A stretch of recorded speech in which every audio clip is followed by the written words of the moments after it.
పరిణయం 71st chapter. అంతలో అక్కడికి ఆర్యన్ బాడీగార్డ్స్తో రావడం, ఇంకా చెప్పాలంటే అమూల్య సెలెక్ట్ చేసిన సూట్ వేసుకుని రావడంతో అందరూ ఆర్యన్ వైపు కనురెప్ప వేయకుండా చూస్తూ ఉంటారు. ఇంకా చెప్పాలంటే ఆర్యన్ అంటే ఆ బిజినెస్ ఫీల్డ్లో చాలామందికి భయం, ఇంకా కొంతమందికి ఆరాధన, ఇంకా కొంతమందికి ఆర్యన్ వల్ల వాళ్ళ కలలు ఆశలు కూలిపోయాయని పగా ప్రతీకారాలు పెంచుకుంటారు. కానీ వీళ్ళెవరికీ తెలియని విషయం ఏంటంటే ఆర్యన్ ఎలా ఉంటాడో ఎవరికీ తెలియదు. అతి చిన్న వయసులో ఎంతోమంది సామ్రాజ్యాలను సైతం కూకటి వేర్లతో సహా పీకేసిన ఆర్యన్కి జాలి దయ అనేది లేదనే మాట నిజమైతే, అలాగే మంచికి ఎంత మంచిగా ఉంటాడో చెడుకు మాత్రం రాక్షసుడు అయిపోతాడనే మాట అంతకన్నా పెద్ద వాస్తవం. అందుకే అక్కడ ఎవరికి కూడా ఆర్యన్ ఎలా ఉంటాడు అనేది తెలియదు. ఆ ముసుగు వెనుక ఉన్న మొహం ఎలాంటిది అనేది తెలియదు. కానీ ఆ ఫేస్ మాస్క్ ని చూసే చాలా మంది భయపడిపోతారు. అలా ఆర్యన్ తర్చాగా అక్కడికి వచ్చి చూసేసరికి అమూల్య తను ఇచ్చిన డ్రెస్ లో దివి నుంచి దిగి వచ్చిన దేవకన్యలా కనిపిస్తూ ఉంటే చూస్తూ ఉంటాడు. అలా ఆర్యన్ తనను చూస్తూ ఉంటే ఆది దూరం నుంచి అది గమనించి పరిగెత్తుకుంటూ వచ్చి అన్నయ్య అంటూ హత్తుకుంటాడు. ఆర్యన్ తేరుకొని దూరం జరిపి ఏంట్రా చిన్నపిల్లాడివా అని అంటాడు. ఆది ఛీ, మా అన్నయ్య ఎప్పుడింతే, నా ప్రేమనెప్పుడు అర్థం చేసుకోడు, వదినమ్మా నువ్వైనా చెప్పొచ్చు కదా అంటూ ఆది గారాలు పోతూ ఉండడం చూసి అక్కడున్న ముగ్గురు నవ్వుకుంటూ ఉంటారు. ఏమైంది నీకు ఈరోజు అని భూషణ్ అడుగుతాడు. ఆది డాడీ నువ్వు ఈరోజు నాకు చెప్పకుండా ఎందుకు వచ్చేసావు అని అడుగుతాడు. భూషణ్ సీరియస్గా అంటే ఏంట్రా నేను పార్టీకి రాకూడదా అని అంటాడు.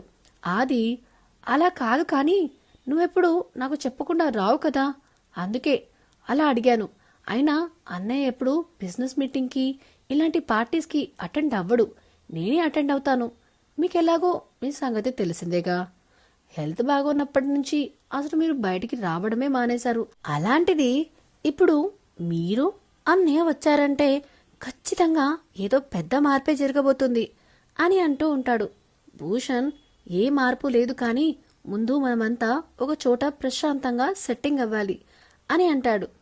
ఆది మాట్లాడుతూ నా రూమ్ ఉంది డాడీ, పద వెళ్దాం అని చెప్పి అందర్నీ తీసుకొని వెళ్తాడు. భూషణ్ అసలు నీకు ఆ నాగేంద్ర మీద డౌట్ ఎలా వచ్చిందిరా ఈ ఆశ్చర్యంగా అమూల్య వైపు చూస్తూ అడుగుతాడు. అమూల్య చాలా నార్మల్గా ఇదంతా తనకి మామూలే అన్నట్టుగా చూస్తూ, అంటే అది తను మాట్లాడే మాటలు, తన చూపు అన్నీ నాకు తేడా అనిపించాయి.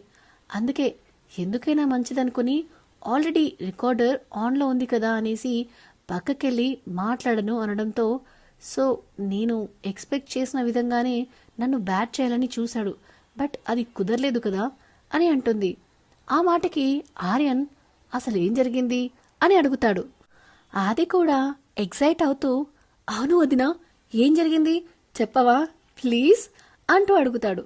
సరియు నవ్వుతూ అమూల్య నువ్వు చెప్తావా నన్ను చెప్పమంటావా అని అంటుంది. నువ్వే చెప్పమ్మా అని అంటుంది అమూల్య. దానితో సరియు జరిగిందంతా చెప్పి ఇది ఇలా జరిగింది అని అంటుంది. ఆది మాత్రం అమూల్యని అడ్మైర్ చేస్తూ వావ్, నిజంగా నువ్వు మా దగ్గర మా కంపెనీలో ఉండాల్సిన దానివి, కానీ అక్కడెక్కడో వేరే కంపెనీ పెట్టుకుని ఉన్నావు, ఇదేం బాగాలేదు, ఇది చీటింగ్ అని ఏడుస్తూ ఉంటే ఆ మాటకి అందరూ ఆది వైపు విచిత్రంగా చూస్తూ ఉంటారు. అమూల్య అయోమయంగా ఎందుకు, ఏమైంది అని అడుగుతుంది. ఆది నీకు తెలియదు, వీడు వర్క్ విషయంలో చండశాసనుడు, చంపేస్తాడు, హిట్లర్ గాడు, ఏమాత్రం తేడా జరిగినా నన్ను చంపి పొందపెడతాడు. అందుకే నేను నీలాంటి వాళ్ళ కోసం ఎంత వెతికానో తెలుసా ఇంటర్వ్యూస్ అప్పుడు. అందుకోసమే మా కంపెనీలో ఇంటర్వ్యూస్ క్రాక్ చేయడం అంటే వంటి కాలు తపస్సు చేయడం అని చెప్పి, అందుకే ఇంటర్వ్యూ కోసం మా కంపెనీస్కి ఎంప్లాయీస్ కూడా సరిగ్గా రారు, దాంతో మ్యాన్ పవర్ సరిగ్గా లేక నాకు ఎంత ప్రెషర్ అవుతుందో తెలుసా వదినా అంటూ చిన్న పిల్లాడిలా ఏడుస్తూ ఆర్యన్ పై కంప్లైంట్ చేస్తూ చెప్తూ ఉంటాడు ఆది. అమూల్య గలగల నవ్వుతూ, సరిపోయింది, ఎవరినో నమ్ముకుంటే నీ పని ఎలా జరుగుతుంది, నిన్ను నువ్వు నమ్ముకోవాలి అని చెప్పి అంటుంది. ఆది, మీ ఇద్దరూ ఒకటే, ఒకేలా ఆలోచిస్తారు, ఒకేలా మాట్లాడతారు అని బొంగమూతి పెట్టుకుంటాడు. అందరూ ఆది వైపు చూసి నవ్వుతూ ఉంటారు. సో ఇదేనండి పరిణయం 71st చాప్టర్. ఈ వీడియో కనుక మీకు నచ్చినట్టయితే please like, share and comment చేయండి. అలానే ఇలాంటి కొత్త కథల కోసం మన channel the novel whisperer with విన్యాని సబ్స్క్రైబ్ చేసుకోండి. Thank you, bye.